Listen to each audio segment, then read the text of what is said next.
ଥରେ Pacific ocean को ଦୁଇ ଜଣ ମାଛ ଧରାଳି ଯାଇଥିଲେ ମାଛ ଧରିବା ପାଇଁ, କିନ୍ତୁ ତାଙ୍କ ଭିତରୁ ଜଣେ ଫେରିକି ଆସିଥିଲା 438 ଦିନ ପରେ, ଯାହାକି ଥିଲେ ଜୋସ୍ ସାଲ୍ଭର୍ ଆଲ୍ଭାରେଙ୍ଗା। ସେ 17 ନଭେମ୍ବର 2012 ସକାଳୁ ସକାଳୁ ତାଙ୍କ ସାଙ୍ଗ ସାଙ୍ଗରେ ପେସିଫିକ୍ ଓସିଆନ୍କୁ ମାଛ ଧରିବା ପାଇଁ ଯାଇଥିଲେ, କିନ୍ତୁ ସ୍ଥଳଭାଗରୁ 120 କିଲୋମିଟର ସମୁଦ୍ର ଭିତରକୁ ଯାଇଥିଲା ପରେ ସେ ତାଙ୍କ ମାଛ ଜାଲକୁ ପକାଇ ଦେଇଥିଲେ 2ରୁ 3 ଘଣ୍ଟା ଅପେକ୍ଷା କରିଥିଲେ। କିନ୍ତୁ ସେହି ସମୟରେ ଗୋଟେ ବଡ଼ ଘୂର୍ଣ୍ଣିଝଡ଼ ଆସିଥିଲା, ଯାହାଫଳରେ ସେ ତାଙ୍କ ମାଛ ଜାଲ ଛାଡ଼ି କ୍ଷିପ୍ର ଗତିରେ ସ୍ଥଳଭାଗ ଆଡ଼କୁ ଆସିଥିଲେ, କିନ୍ତୁ ଅଧା ବାଟରେ ତାଙ୍କ ବୋଟ୍ଟି ଖରାପ ହୋଇଯାଇଥିଲା। ସେ ସମୁଦ୍ର ଭିତରେ ପୁଣି ଆଉଥରେ ଚାଲିଯାଇଥିଲେ।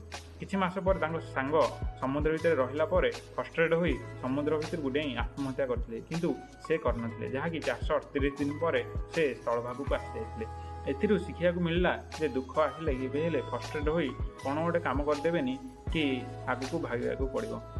ଏମିତି ଭିଡ଼ିଓ ଦେଖିବା ପାଇଁ ମୋ ଚ୍ୟାନେଲକୁ ସବସ୍କ୍ରାଇବ୍ କରିନିଅନ୍ତୁ, ପାଖରେ ଥିବା ବେଲ୍ ଆଇକନ୍